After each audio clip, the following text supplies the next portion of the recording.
Corona virus ਦੀ ਜਦੋਂ ਅਸੀਂ ਗੱਲ ਕਰਦੇ ਹਾਂ ਤਾਂ ਦੂਜੀ ਲਹਿਰ ਜਿਹੜੀ ਉਹ ਆਖਰੀ ਪੜਾਵਾਂ 'ਤੇ ਹੈ। ਕਹਿਣ ਦਾ ਮਤਲਬ ਇਹ ਹੈ ਕਿ ਜਾ ਰਹੀ ਹੈ, ਕੇਸਾਂ ਦੀ ਗਿਣਤੀ ਘਟਣੀ ਸ਼ੁਰੂ ਹੋਈ ਹੈ, ਜਿਹੜੇ ਅੰਕੜੇ ਨੇ ਉਹ ਡਿੱਗਣੇ ਸ਼ੁਰੂ ਹੋਏ ਨੇ, ਚਾਹੇ ਭਾਰਤ ਦੀ ਗੱਲ ਕਰਦੇ ਹਾਂ ਜਾਂ ਫਿਰ ਅਸੀਂ ਪੰਜਾਬ ਦੀ ਗੱਲ ਕਰਦੇ ਹਾਂ। ਤਾਂ ਪਰ ਕਿਹਾ ਇਹ ਜਾ ਰਿਹਾ ਕਿ ਤੀਜੀ ਲਹਿਰ ਹੈ ਜਿਹੜੀ ਉਹ ਆ ਸਕਦੀ ਹੈ ਅਤੇ ਉਹ ਬੱਚਿਆਂ ਦੇ ਲਈ ਜਿਹੜੀ ਖਤਰਨਾਕ ਸਾਬਤ ਹੋ ਸਕਦੀ ਹੈ। ਦੂਸਰੀ ਗੱਲ ਇਹ ਹੈ ਕਿ ਕਹਿੰਦੇ ਨੇ ਪੰਜਾਬੀ ਦੇ ਵਿੱਚ ਇਹ ਮੁਹਾਵਰਾ ਰਿਹਾ ਕਿ ਠੰਡ ਆਉਂਦੀ ਮਾਰਦੀ ਹੈ ਜਾਂ ਜਾਂਦੀ ਮਾਰਦੀ ਹੈ। ਹੁਣ ਲਹਿਰ ਜਾ ਜ਼ਰੂਰ ਰਹੀ ਹੈ, ਪਰ ਲੋਕਾਂ ਦੇ ਵੱਲੋਂ ਜਿਹੜੀਆਂ ਸਾਵਧਾਨੀਆਂ ਨੇ ਉਹ ਘਟਾ ਦਿੱਤੀਆਂ ਗਈਆਂ ਨੇ। ਲੋਕ ਮਾਸਕ ਤੋਂ ਬਿਨਾਂ ਘੁੰਮਦੇ ਦਿਖ ਜਾਣਗੇ ਤੁਹਾਨੂੰ ਬਾਜ਼ਾਰਾਂ ਦੇ ਵਿੱਚ। ਪਾਬੰਦੀਆਂ ਜਿਸ ਤਰ੍ਹਾਂ ਹਟਣੀਆਂ ਸ਼ੁਰੂ ਹੋਈਆਂ ਨੇ, ਲੋਕ ਜਿਸ ਤਰ੍ਹਾਂ ਸੋਸ਼ਲ ਡਿਸਟੈਂਸਿੰਗ ਦੀ ਗੱਲ ਕਰ ਰਹੀ ਸੀ ਸਰਕਾਰ, ਉਹ ਵੀ ਕਿਤੇ ਨਾ ਕਿਤੇ ਘਟ ਰਿਹਾ। ਪਬਲਿਕ ਪਲੇਸ 'ਤੇ ਜਿਹੜਾ ਇਕੱਠ ਹੋਣੇ ਸ਼ੁਰੂ ਹੋ ਗਏ, ਇਸ ਦੌਰਾਨ ਕਿਹੜੀਆਂ ਸਾਵਧਾਨੀਆਂ ਰੱਖਣੀਆਂ ਜ਼ਰੂਰੀ ਨੇ ਉਹ ਜਾਣਾਂਗੇ ਆਪਾਂ। ਸਾਡੇ ਨਾਲ ਅੱਜ ਡਾਕਟਰ SK ਜਿੰਦਲ ਨੇ, ਹਾਰਟ ਸਪੈਸ਼ਲਿਸਟ ਨੇ, ਮੋਹਾਲੀ ਫੋਰਟਿਸ ਦੇ ਵਿੱਚ ਵੀ ਪ੍ਰੈਕਟਿਸ ਕਰ ਚੁੱਕੇ ਅਤੇ ਹੁਣ ਮੌਜੂਦਾ ਸਮੇਂ ਦੇ ਵਿੱਚ ਸ਼੍ਰੀ ਮੁਕਤਸਰ ਸਾਹਿਬ ਦੇ ਵਿੱਚ ਆਪਣੀਆਂ ਸੇਵਾਵਾਂ ਜਿਹੜੀਆਂ ਦੇ ਰਹੇ ਨੇ। ਡਾਕਟਰ ਸਾਹਿਬ, ਸਭ ਤੋਂ ਪਹਿਲਾਂ ਤਾਂ ਤੁਹਾਡਾ ਸਵਾਗਤ ਹੈ। ਥੈਂਕ ਯੂ ਜੀ, ਤੁਸੀਂ ਆਏ ਸਪੈਸ਼ਲੀ ਇੰਟਰਵਿਊ ਕਰਨ ਵਾਸਤੇ, ਤੁਹਾਡੀ ਬਹੁਤ ਬਹੁਤ ਮਿਹਰਬਾਨੀ। ਡਾਕਟਰ ਸਾਹਿਬ, ਆਪਾਂ ਗੱਲ ਕਰਦੇ ਹਾਂ ਕਿ ਲਹਿਰ ਜਾ ਰਹੀ ਹੈ ਕਰੋਨਾ ਦੀ, ਮਰੀਜ਼ ਘਟਣੇ ਸ਼ੁਰੂ ਹੋਏ।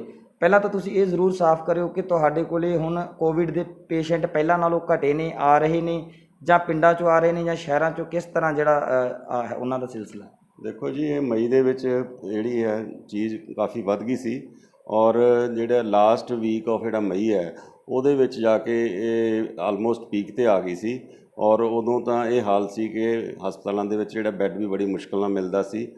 ਔਰ ਹੁਣ ਜਿਹੜਾ ਪਿਛਲੇ 2-3 ਦਿਨ ਤੋਂ ਜਿਹੜਾ ਹੈ ਇਹ ਘਟਣੇ ਵਾਲੇ ਪਾਸੇ ਤੁਰ ਪਈ ਹੈ ਔਰ ਕਾਫੀ ਘਟ ਗਈ ਹੈ। ਔਰ ਇਸ ਟਾਈਮ ਕੋਈ ਬੈੱਡ ਦਾ ਤਾਂ ਪ੍ਰੋਬਲਮ ਹੈ ਨਹੀਂ, ਪਰ ਹਜੇ ਵੀ ਹਸਪਤਾਲਾਂ ਦੇ ਵਿੱਚ ਹਰ ਹਸਪਤਾਲ 'ਚ ਤੁਹਾਨੂੰ 5-7-10 ਮਰੀਜ਼ ਕਰੋਨਾ ਦੇ ਮਿਲ ਜਾਣਗੇ।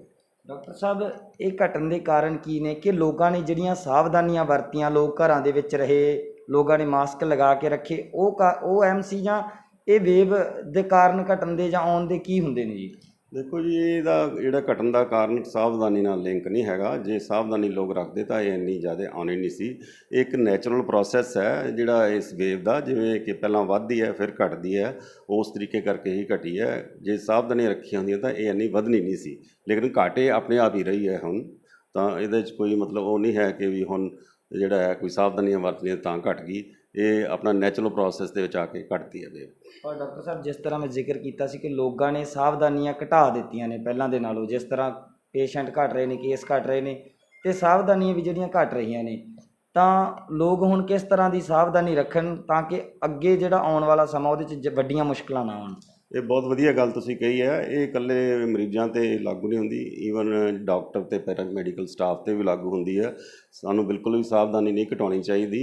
ਔਰ ਜਿਹੜਾ ਇਹ ਪੂਰਾ ਜਿਵੇਂ ਇਹ ਸਮਝਣਾ ਚਾਹੀਦਾ ਵੀ ਵੇਵ ਪੂਰੀ ਚੱਲ ਰਹੀ ਹੈ, ਉਸ ਹਿਸਾਬ ਨਾਲ ਹੀ ਆਪਣਾ ਮਾਸਕ ਪਹਿਨ ਕੇ ਰੱਖਣਾ ਚਾਹੀਦਾ, ਔਰ ਜਿਹੜਾ ਦੂਰੀ ਬਣਾ ਕੇ ਰੱਖਣਾ ਚਾਹੀਦਾ, ਹੱਥ ਵੀ ਸਾਫ਼ ਕਰਨੇ ਚਾਹੀਦੇ ਆ। ਔਰ ਇਸ ਤੋਂ ਇਲਾਵਾ ਵੈਕਸੀਨੇਸ਼ਨ ਦੀ ਜਿਹੜੀ ਹੈ ਮੁਹਿੰਮ ਚੱਲ ਰਹੀ ਹੈ, ਔਰ ਜਿਹੜੇ ਲੋਕ ਨਹੀਂ ਵੈਕਸੀਨੇਟ ਹੋਏ, ਭਾਵੇਂ ਉਹ ਡਾਕਟਰ ਹੈ, ਪੈਰਾਮੈਡੀਕਲ ਹੈ ਜਾਂ ਆਮ ਪਬਲਿਕ ਹੈ, ਉਹਨਾਂ ਨੂੰ ਆਪਣਾ ਵੈਕਸੀਨੇਸ਼ਨ ਕਰਾਉਣਾ ਚਾਹੀਦਾ। ਡਾਕਟਰ, ਵੈਕਸੀਨੇਸ਼ਨ ਦਾ ਵੀ ਬੜਾ ਵਹਿਮ ਹੈ ਜੀ ਪਿੰਡਾਂ ਦੇ ਵਿੱਚ। ਲੋਕ ਕਹਿ ਰਹੇ ਨੇ ਕਿ ਇਸ ਦੇ ਨਾਲ ਜਿਹੜੀ ਸਰੀਰ ਦੇ ਵਿੱਚ ਵੀਕਨੈਸ ਆਉਂਦੀ ਹੈ, ਜਾਂ ਹੋਰ ਬਹੁਤ ਸਾਰੀਆਂ ਅਫਵਾਹਾਂ ਨੇ ਪਿੰਡਾਂ ਦੇ ਵਿੱਚ ਫੈਲੀਆਂ ਹੋਈਆਂ ਨੇ ਕਿ ਵੈਕਸੀਨੇਸ਼ਨ ਤੋਂ ਬਾਅਦ ਵੀ ਕੋਵਿਡ ਲੋਕਾਂ ਦੇ ਵਿੱਚ ਹੋ ਰਿਹਾ। ਤਾਂ ਇਹ ਜਿਹੜੀਆਂ ਅਫਵਾਹਾਂ ਨੇ, ਇਹਨਾਂ ਨੂੰ ਕਿਵੇਂ ਦੇਖਦੇ ਹੋ ਜੀ? ਲੋਕ ਤਿਆਰ ਹੀ ਨਹੀਂ ਵੈਕਸੀਨੇਸ਼ਨ ਲਵਾਉਣ। ਦੇਖੋ ਜੀ, ਅੱਗੇ ਜਦੋਂ ਪਹਿਲਾਂ ਸ਼ੁਰੂ ਹੋਈ ਸੀ ਵੈਕਸੀਨੇਸ਼ਨ, ਉਦੋਂ ਤਾਂ ਬਿਲਕੁਲ ਹੀ ਲੋਕ ਤਿਆਰ ਨਹੀਂ ਸੀ, ਲੇਕਿਨ ਜਦੋਂ ਹੁਣ ਇਹਦੀ ਮਾਰ ਪਈ ਹੈ ਤਾਂ ਲੋਕਾਂ ਦੇ ਵਿੱਚ ਜਿਹੜਾ ਵੈਕਸੀਨੇਸ਼ਨ ਲਗਵਾਉਣ ਦੇ ਬਾਰੇ ਕਾਫੀ ਹੁਣ ਉਹਨੂੰ ਮੰਨਣ ਲੱਗ ਗਏ ਵੀ ਅਸੀਂ ਕਰਾਉਣਾ ਹੈ। ਅਤੇ ਜਿੱਥੇ ਤੱਕ ਵੈਕਸੀਨ ਦਾ ਜਿਹੜਾ ਸਾਈਡ ਇਫੈਕਟ ਹੈ ਜਾਂ ਹੋਰ ਹੈ, ਉਹਦੇ ਵਿੱਚ ਇਹ ਹੈ ਕਿ ਜਿਹੜੇ ਸਿਹਤ ਵਿਭਾਗ ਹੈ ਵੈਕਸੀਨ ਉਹ ਚੈੱਕ ਕਰਕੇ ਲਾਉਂਦੇ ਆ, ਐਸੀ ਗੱਲ ਨਹੀਂ ਹੈ। ਔਰ ਜੇ ਕੋਈ ਥੋੜ੍ਹੇ ਬਹੁਤ ਇਹਦੇ ਸਾਈਡ ਇਫੈਕਟ, ਜਿਵੇਂ ਕੋਈ ਵੀ ਦਵਾਈ ਹੈ ਥੋੜ੍ਹੇ ਬਹੁਤ ਸਾਈਡ ਇਫੈਕਟ ਆ ਸਕਦੇ ਆ, ਤਾਂ ਉਹਦਾ ਹੱਲ ਹੋ ਜਾਂਦਾ ਹੈ। ਤਾਂ ਇਸ ਗੱਲ ਤੋਂ ਡਰਦੇ ਹੋਏ ਨਹੀਂ ਵੀ ਆਪਾਂ ਵੈਕਸੀਨ ਲਵਾਉਣਾ। ਹਾਂ, ਜੇ ਕਿਸੇ ਨੂੰ ਕੋਈ ਜ਼ਿਆਦਾ ਹੀ ਵੱਡੀ ਬਿਮਾਰੀ ਹੈਗੀ ਹੈ ਤਾਂ ਜਿਹੜਾ ਉਸ ਬਿਮਾਰੀ ਦਾ ਉਹਨਾਂ ਦਾ ਡਾਕਟਰ ਹੈਗਾ, ਫੈਮਿਲੀ ਫਿਜ਼ੀਸ਼ੀਅਨ ਹੈਗਾ, ਉਹ ਉਹਨਾਂ ਤੋਂ ਪਹਿਲਾਂ ਇੱਕ ਵਾਰੀ ਚੈੱਕ ਕਰਾਉਣ, ਚੈੱਕ ਕਰਾ ਕੇ ਉਹ ਤੋਂ ਯੈਸ ਕਰਾ ਲੈਣ ਅਤੇ ਆਪਣਾ ਫਿਰ ਵੈਕਸੀਨ ਲਵਾ ਲੈਣ ਜੀ। ਅਤੇ ਡਾਕਟਰ ਸਾਹਿਬ, ਤੀਸਰੀ ਵੇਵ ਦੀ ਗੱਲ ਕੀਤੀ ਜਾ ਰਹੀ ਹੈ, ਕੀ ਤੀਸਰੀ ਵੇਵ ਆਏਗੀ? WHO ਵੀ ਕਹਿ ਰਿਹਾ ਕਿ ਤੀਸਰੀ ਵੇਵ ਦੀਆਂ ਸੰਭਾਵਨਾਵਾਂ ਭਾਰਤ ਦੇ ਵਿੱਚ ਬਣ ਸਕਦੀਆਂ ਨੇ ਤੇ ਖਤਰਨਾਕ ਹੋ ਸਕਦੀ ਹੈ ਦੋਨਾਂ ਤੋਂ। ਹਾਂ ਬਿਲਕੁਲ ਸਹੀ ਗੱਲ ਹੈ।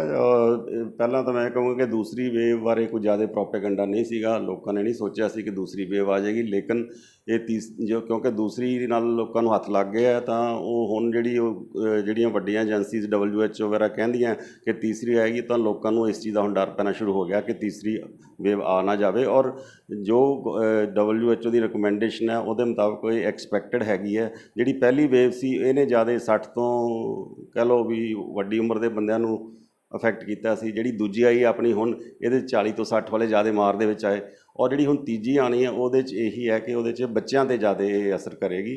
ਸੋ ਇਸ ਕਰਕੇ ਉਹ ਆਪਾਂ ਨੂੰ ਮਨ 'ਚ ਰੱਖਣਾ ਚਾਹੀਦਾ ਹੈ ਕਿ ਤੀਸਰੀ ਵੇਵ ਆ ਸਕਦੀ ਹੈ। ਜੀ, ਤੇ ਡਾਕਟਰ ਸਾਹਿਬ ਕਾਲੀ ਫੰਗਸ, ਯੈਲੋ ਫੰਗਸ, ਇਹ ਵੀ ਨਾਮ ਆਏ ਕੋਵਿਡ ਤੋਂ ਬਾਅਦ, ਜਿਹੜੀਆਂ ਇਹ ਮਹਾਮਾਰੀਆਂ ਵੀ ਘੋਸ਼ਿਤ ਕੀਤੀਆਂ ਕੁਝ ਸਟੇਟਾਂ ਨੇ। ਤਾਂ ਜਿਹੜੀ ਬਲੈਕ ਫੰਗਸ ਹੈ, ਕੀ ਇਸ ਖਿੱਤੇ ਦੇ ਵਿੱਚ ਖਾਸ ਤੌਰ 'ਤੇ ਅਗਰ ਮਾਲਵੇ ਦੀ ਗੱਲ ਕਰਦੇ ਹਾਂ ਇਹਦਾ ਅਸਰ ਹੈ, ਤੇ ਇਸ ਤੋਂ ਸਾਵਧਾਨੀਆਂ ਕੀ ਰੱਖਣੀਆਂ ਚਾਹੀਦੀਆਂ ਤੇ ਹੁੰਦੀ ਕਿਉਂ ਹੈ? ਦੇਖੋ ਜੀ, ਆਪਣੀ ਜਿਹੜੀ ਹੈ ਬਲੈਕ ਫੰਗਸ ਹੈ, ਮਿਊਕੋਰਮਾਈਕੋਸਿਸ ਨਾਂ ਦਾ ਇਹ ਇੱਕ ਉੱਲੀ ਹੁੰਦੀ ਹੈ। ਇਹ ਸਰੀਰ ਦੇ ਵਿੱਚ ਪੈਦਾ ਹੋ ਜਾਂਦੀ ਹੈ।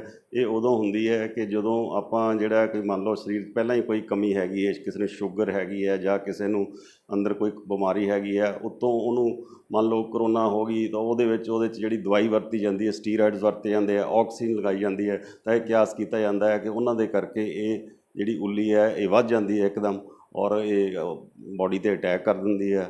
ਔਰ ਜਦ ਤੱਕ ਮੇਰਾ ਤਜਰਬਾ ਹੈਗਾ, ਮੈਂ ਕਹਿ ਲਓ ਵੀ 70-80 ਕੇਸ ਕਰੋਨਾ ਦੇ ਕਰ ਚੁੱਕੇ ਹਾਂ। ਮੇਰੇ ਤਾਂ ਕਿਸੇ ਕੇਸ 'ਚ ਆਇਆ ਨਹੀਂ ਦੇਖਣ 'ਚ, ਪਰ ਮਹਿਕਮੇ ਦੀ ਜਿਹੜੀ ਆਉਂਦੀ ਹੈ ਡਿਟੇਲ ਉਹਦੇ 'ਚ ਦੱਸਿਆ ਗਿਆ ਕਿ ਸਾਡੇ ਮੁਕਤਸਰ ਜ਼ਿਲ੍ਹੇ ਦੇ ਵਿੱਚ ਵੀ 8-10 ਕੇਸ ਇਹਦੇ ਹੋਏ ਹੈਗੇ ਆ।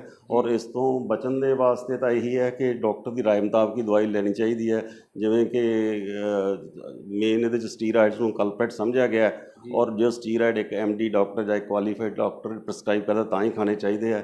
ਆਪਦੇ ਆਪ ਓਵਰ ਦਾ ਕਾਊਂਟਰ ਨਹੀਂ ਲੈ ਕੇ ਖਾਣੇ ਚਾਹੀਦੇ, ਜਾਂ ਜਿਹੜੇ ਕੁਆਲੀਫਾਈਡ ਡਾਕਟਰਸ ਹੈਗੇ ਉਹਨਾਂ ਦੀ ਪ੍ਰਸਕ੍ਰਿਪਸ਼ਨ ਮੁਤਾਬਕ ਨਹੀਂ ਖਾਣੇ ਚਾਹੀਦੇ।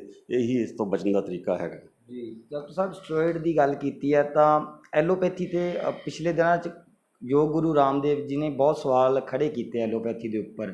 ਉਹਨਾਂ ਨੇ ਕਿਹਾ ਕਿ ਜਿਹੜਾ 98% ਕੋਈ ਪੱਕਾ ਇਲਾਜ ਨਹੀਂ ਹੈਗਾ ਐਲੋਪੈਥੀ ਦੇ ਵਿੱਚ, ਇਸ ਦੇ ਬਾਵਜੂਦ ਕਿ ਆਯੁਰਵੈਦਿਕ ਦੇ ਵਿੱਚ ਹੈਗਾ ਜਿਹੜਾ ਉਹਦਾ ਇਲਾਜ। ਤਾਂ ਜਿਹੜੇ ਉਹਨਾਂ ਨੇ ਸਵਾਲ ਖੜੇ ਕੀਤੇ ਸੀ ਕੀ ਉਹ ਵਾਜਬ ਸੀ? ਜਿਹੜੀਆਂ ਉਹਨਾਂ ਨੇ ਗੱਲਾਂ, ਜਿਹੜੇ ਉਹਨਾਂ ਨੇ ਨਿਸ਼ਾਨੇ ਇੰਡੀਅਨ ਮੈਡੀਕਲ ਐਸੋਸੀਏਸ਼ਨ 'ਤੇ ਵੀ ਸਾਧੇ, ਉਹਨਾਂ ਨੂੰ 25 ਕੁਐਸਚਨ ਵੀ ਕੀਤੇ ਸੀ। ਦੇਖੋ ਜੀ, ਉਹਨਾਂ ਦੇ ਸਵਾਲ ਬਿਲਕੁਲ ਵਾਜਬ ਨਹੀਂ ਸੀਗੇ। ਉਹਨਾਂ ਨੇ ਬਹੁਤ ਹੀ ਗਲਤ ਬਿਆਨੀ ਕੀਤੀ ਹੈ। ਉਹਨਾਂ ਨੇ ਕਿਹਾ ਕਿ ਐਲੋਪੈਥੀ 'ਚ ਕੋਈ ਇਲਾਜ ਨਹੀਂ ਹੈ। ਇਹ ਤਾਂ ਕੋਈ ਕਹਿਣ ਦੀ ਗੱਲ ਨਹੀਂ ਹੈਗੀ। ਆਫਟਰ ਆਲ ਸਾਰੇ all over world allopathy science ਚੱਲਦੀ ਹੈ, ਔਰ ਇਹ ਜਿਹੜੀ ਹੈ ਐਵੀਡੈਂਸ ਬੇਸਡ ਸਾਇੰਸ ਹੈਗੀ ਹੈ। ਔਰ ਉਹ ਜਿਹੜੀਆਂ ਦਵਾਈਆਂ ਇਸ ਬਿਮਾਰੀ ਦੇ ਵਿੱਚ ਵਰਤੀਆਂ ਜਾਂਦੀਆਂ ਨੇ, ਉਹਨਾਂ ਦਾ ਪਹਿਲਾਂ ਸਬੂਤ ਬਣਾਇਆ ਗਿਆ ਕਿ ਇਫੈਕਟਿਵ ਹੈਗੀਆਂ ਤਾਂ ਹੀ ਵਰਤੀਆਂ ਜਾਂਦੀਆਂ ਹਨ। ਅਤੇ ਜਿੱਥੋਂ ਤੱਕ ਆਯੁਰਵੈਦ ਦਾ ਸਵਾਲ ਹੈ, ਇਹਦੇ ਬਾਰੇ ਮੈਨੂੰ ਤਾਂ ਇਹਦੀ ਨੌਲੇਜ ਹੈ ਨਹੀਂ ਗੀ ਆਯੁਰਵੈਦ ਦੀ ਵੀ, ਕੀ ਇਹ ਦਵਾਈ ਇਫੈਕਟਿਵ ਹੈ ਕਿ ਨਹੀਂ ਹੈ। ਹਾਂ, ਬੇਸਿਕ ਆਯੁਰਵੈਦ ਤਾਂ ਸਾਰੇ ਹੀ ਕਰਦੇ, ਅਸੀਂ ਵੀ ਕਰਦੇ ਹਾਂ।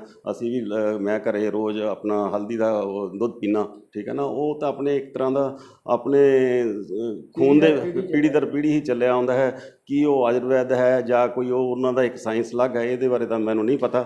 ਲੇਕਿਨ ਮੈਂ ਇਹ ਬਿਲਕੁਲ ਕਹਿ ਸਕਦਾ ਹਾਂ ਕਿ ਜੋ ਐਲੋਪੈਥੀ ਦੇ ਵਿੱਚ ਟਰੀਟਮੈਂਟ ਬਣਿਆ ਹੈ ਉਹ ਆਪਾਂ ਨੂੰ ਫੋਲੋ ਕਰਨਾ ਚਾਹੀਦਾ ਹੈ, ਔਰ ਉਹ ਐਵੀਡੈਂਸ ਬੇਸਡ ਟਰੀਟਮੈਂਟ ਹੈਗਾ, ਔਰ ਉਹਦੇ ਰਿਜ਼ਲਟ ਵੀ ਨਿਕਲੇ।